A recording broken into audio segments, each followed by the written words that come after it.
Sa bawat sakuna, laging inuunang iligtas ang mga bata at matanda.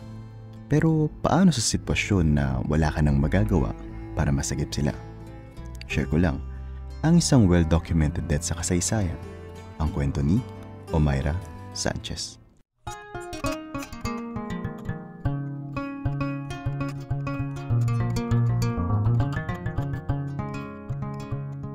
Noong November 1985, sumabog ang bulkang Nevado del Ruiz sa Colombia.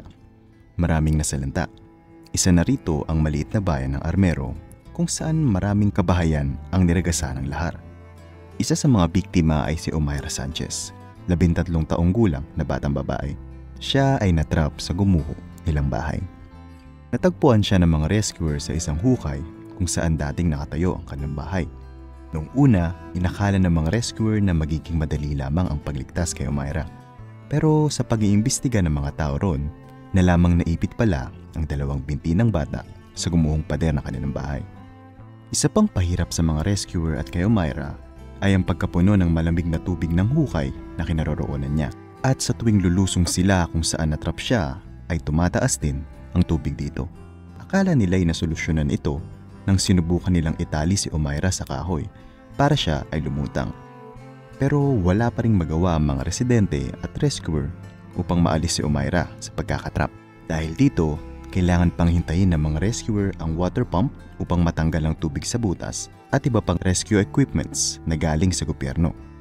Sa unang araw ng pagkakatrap ni Omaira, lahat ay malaki ang pag-asang maililigtas siya. Si Omaira mismo ay magiliw na nakikipagkwentuhan sa mga rescuer at minsan ay nagbibiro pa. Marami na ring dumadagsang media para i-cover ang kalagayan ng bata. Ito ang dahilan kung papaanong napapanood na siya hindi lang sa Colombia kundi sa iba pang karatig na bansa sa South America.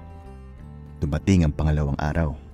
Meron ng agam-agam ang mga rescuer dahil sa matagal na pagkapapat ni Omaira sa malamig na tubig.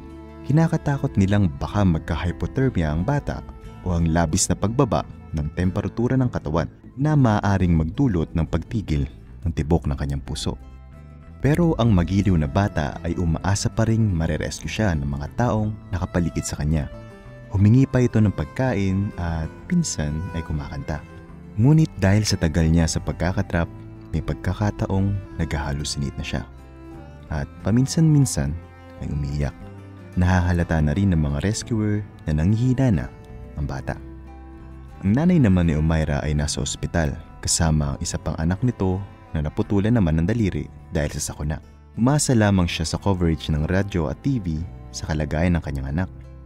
Natapos ang ikalawang araw at walang tulong ang nanggaling sa gobyerno. Sa ikatlong araw, umiiyak si Omaira dahil hindi raw siya makakapasok sa school dahil 2 araw na siyang absent.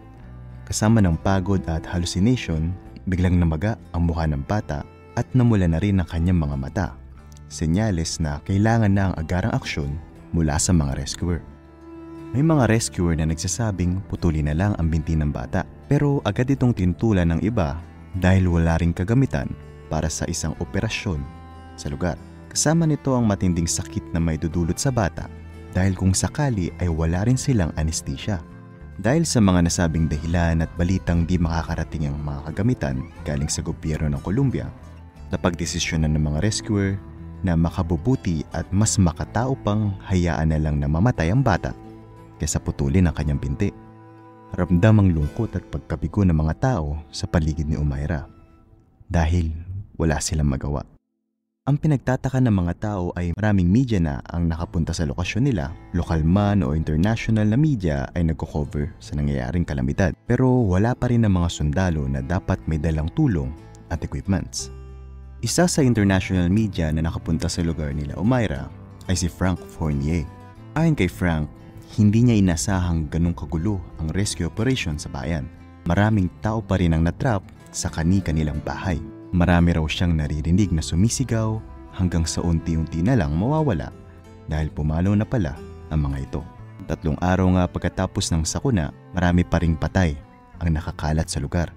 Nang marating niya si Omaira Sanchez, ito ay nanghihina na. Kaya naisip rin ni Frank na hindi natatagal ang bata. Dumating ang pagkakataong nagpapaalam na ang bata sa kanyang ina. Te quiere mucho. mucho.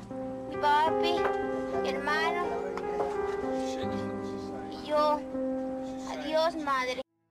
At lumipas sa 3 oras, pumanaw na si Omaira. Nakapaligid sa kanya ang ilang rescuer at media na walang nagawa para iligtas siya. Sa ulat ng Washington Post, namatay si Omaira 9:45 ng umaga. Napahiga ito sa malamig na tubig at lumupog. Agad tinanggal si Omaira sa guho. Ang kanyang tita na may nakahawak pa ng mahigpit sa kanyang paa, dali-daling tinakpan ng kumot ang mga labi nila. Sa gitna ng interview sa ina ni Omaira, tahimik lang itong umiyak. Tinatagan niya ang loob at sinabing mahirap daw itong tanggapin at nagpasalamat siya sa mga nanalangin para kay Omaira. Pero ngayon, kailangan nating intindihin ang mga buhay pa na biktima ng sakuna na nangangailangan din ng tulong. Ang kuhang ito ni Frank Fournier kay Omaira ay kumalat sa buong mundo. Maraming tanong at opinyon ang lumabas tungkol sa litratong ito. Ang pinakamalakas ay ang tanong na bakit hinayaan na lamang nilang mamatay ang bata? At kwestiyon din ang mga media na mas mahalaga pa ba ang istorya kaysa tumulong sa bata? Ngunit ang pinakamalaking sinisisi ay ang gobyerno ng Colombia dahil sa mabagal na pagtulong nito. Ayon kay Miguel Vega Uribe, Defense Minister ng Colombia, bagamat naiintindihan niya ang mga puna ng tao, nanindigan siyang ginawa nila ang lahat para makapunta sa lugar. Ngunit wala daw silang kakayahan. Ang tanong ng mga biktima, bakit ang mga media at Red Cross ay nakarating doon? Bakit silang mga sundalo ay hindi? Marami ring tumiliksa kay Fournier. Ngunit ayon sa kanya, marami pang mga Omaira sa buong mundo. Mga mahahalagang kwento tungkol sa kahirapan at mga mahihina. Bilang photojournalist at media, tungkulin raw niya na gumawa ng tulay para sa kanila at sa mga manunood. Ito'y upang malaman ang tunay na nangyayari sa mundo. Ang bayan ng Armero ay tuluyan nang nabaon sa lahar. Wala na ring tumira rito. Naiwan na lamang ang mga maliliit na cross na nagpapaalala kay Omaira Sanchez at iba pang biktima ng sakunang kumitil sa mahigit 25,000 katao. Anong masasabi nyo sa ating kwento? Libreng mag-comment ng kahit anong maisip nyong topic para marami pa kaming maibahagi. Maraming salamat at hanggang sa muli.